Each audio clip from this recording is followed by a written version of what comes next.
Comparing the deepest parts of the ocean to the vast emptiness of outer space might sound extreme, but it's actually a pretty fitting comparison. Both of these realms are incredibly hostile environments where humans simply aren't meant to survive. Whether you're drifting through space or diving into the deep sea, the only place where people can feel even a little safe is inside a sturdy, high-tech spaceship or submersible. In fact, the design and complexity of a submersible are remarkably similar to that of a space rocket, making it one of the most technologically advanced machines humanity has ever created. After all, just like in space, even the tiniest mistake in the deep ocean can instantly cost the lives of everyone on board. Hey there, everyone! Sadly, the history of submarines is filled with exactly those kinds of fatal mistakes, and they've taken the lives of dozens, even hundreds of people. Surprisingly, it was in the supposedly peaceful years after World War II that the worst submarine disasters happened, especially involving submarines from the United States and the Soviet Union. Fueled by Cold War tensions, these two rival powers pushed hard to expand and upgrade their underwater military fleets. And whenever that kind of arms race kicks off, death is never far behind. Welcome everyone to our channel. If you haven't subscribed yet, go ahead and hit that like button. We'd really appreciate it. Today we're diving into 5 devastating disasters involving American submarines and deep-sea submersibles. Alright, let's begin our descent.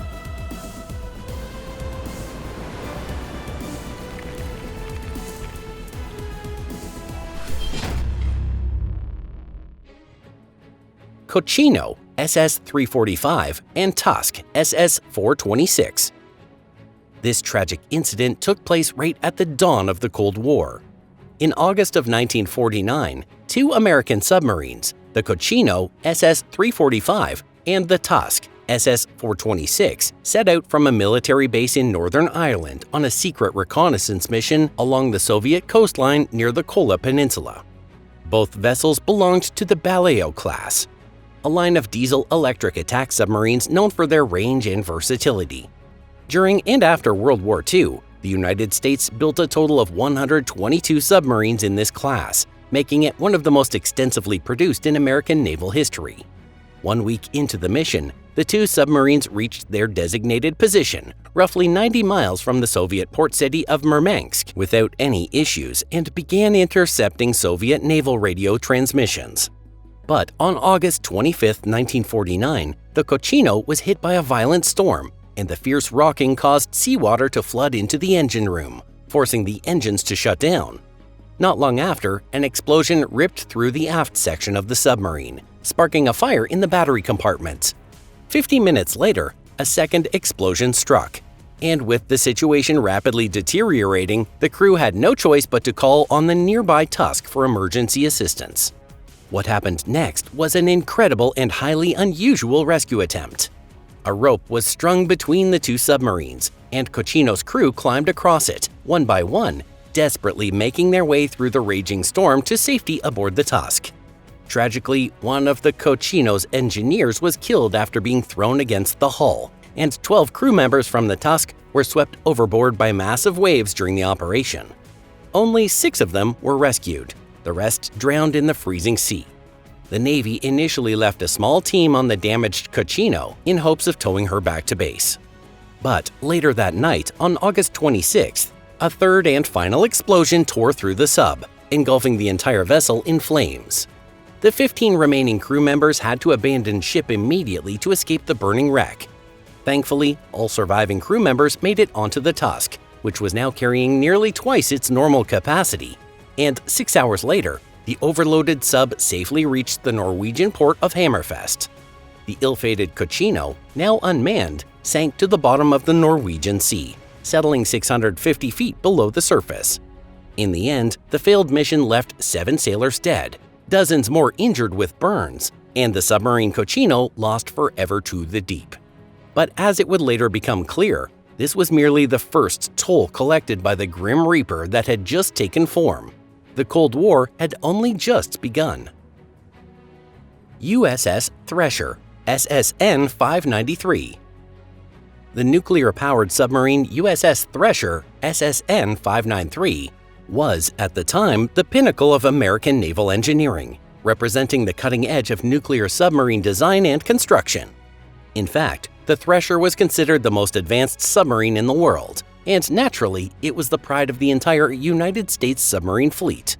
But tragically, the very first vessel of the Thresher class, SN593, would not have a long life beneath the waves. She was officially launched on July 9, 1960, but in less than 3 years, on April 10, 1963, the Thresher sank to the bottom of the Atlantic Ocean. The disaster struck in a part of the ocean roughly 220 miles east of Cape Cod, at a depth of around 1,300 feet. The exact cause of the accident has never been definitively confirmed, and to this day, much of what happened remains educated guesswork.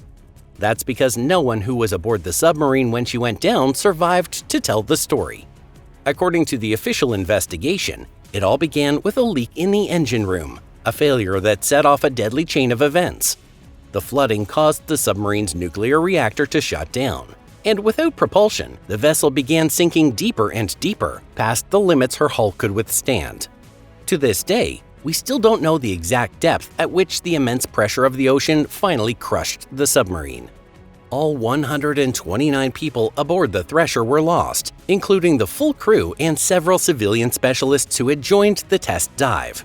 In the entire history of the U.S. Navy, this remains the deadliest submarine accident to occur during peacetime.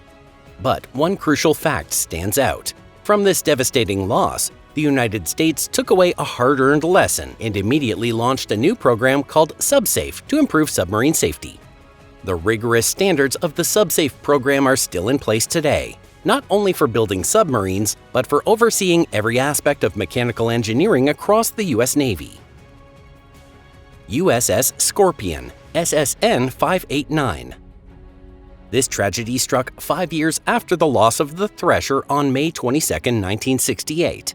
The fact that the United States lost 2 nuclear submarines during peacetime, and in such a short span of time, dealt a devastating blow to public confidence in the entire American submarine fleet.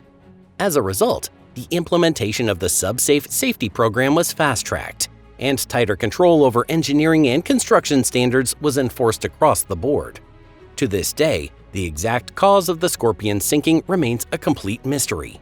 The Scorpion disappeared while returning to its home base in Norfolk, Virginia after completing a patrol mission in the Mediterranean Sea. Roughly 60 ships were mobilized to search for her, but it took 5 long months before the wreck was finally found.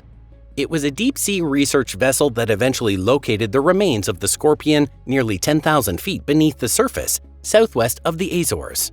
Based on the damage observed, some investigators believe that one of the torpedoes stored inside the sub may have detonated by accident.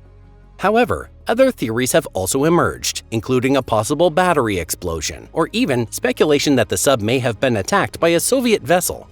The strongest advocate for the Soviet attack theory is military journalist Ed Offley, who wrote an entire book dedicated to the incident.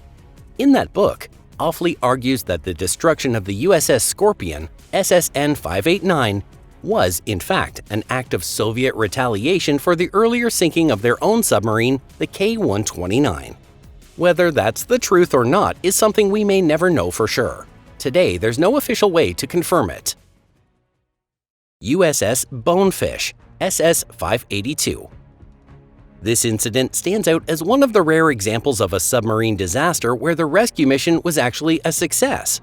But before we get into that, let's go back to the rescue of the USS Squalus SS 192, which set the precedent. That operation took place in 1939 and was the first successful crew rescue in the entire history of the United States submarine force. In that tragedy, 26 sailors lost their lives, but remarkably, 33 others were brought back safely.